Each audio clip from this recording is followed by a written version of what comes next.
When the warrior raised his sword over me, I had only a stick in my hand. His name was Anik. The whole region feared him. He was a warrior who never lost a fight.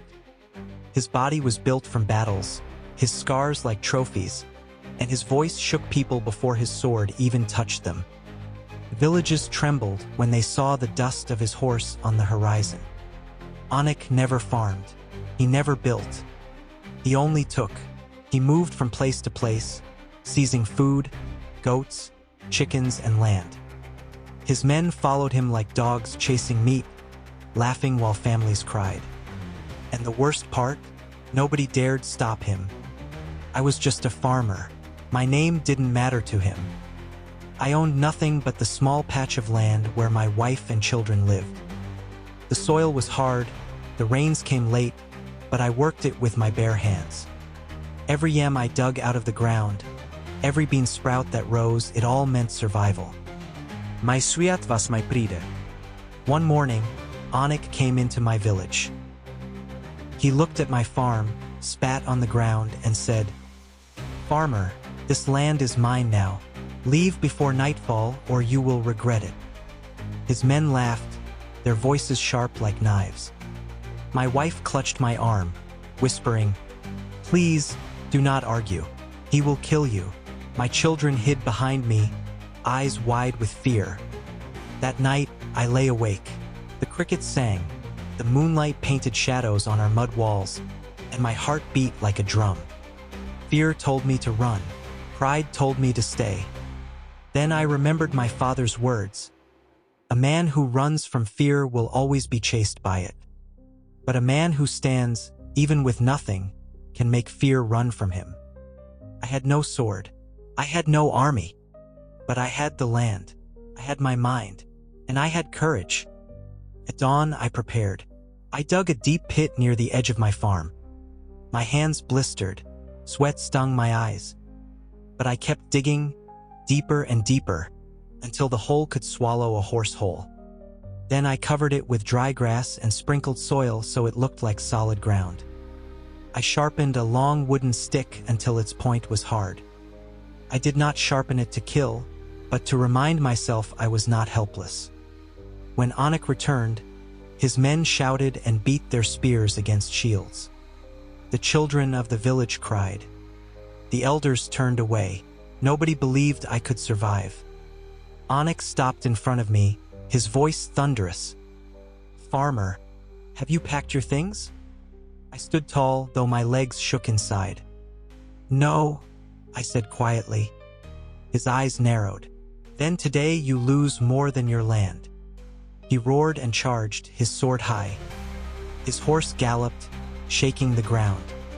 I stepped back, slow and steady, leading him to the trap. The sword flashed in the sunlight. For a moment, I saw death in its edge. Then, just as he swung down, I leapt aside. The horse stumbled. Its front legs broke through the false ground. With a loud crack and a storm of dust, Anik and his horse tumbled into the pit. The earth shook.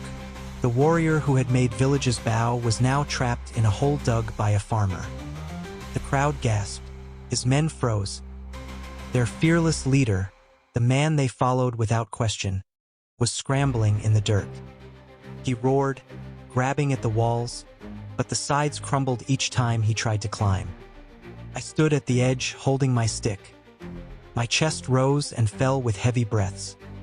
Anik looked up at me, fury burning in his eyes. For the first time, I saw him not as a giant, but as a man who believed strength alone made him untouchable. I did not strike him. I did not insult him. I only said, loud enough for all to hear, "This land feeds my children. It will never be yours." Silence, then murmurs. The men who followed him stepped back. They looked at each other, their courage leaking away. Without their leader's power, they were nothing.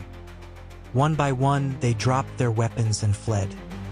Anik shouted after them, but his voice no longer carried fear, carried weakness. The village gathered around me, their eyes wide with shock.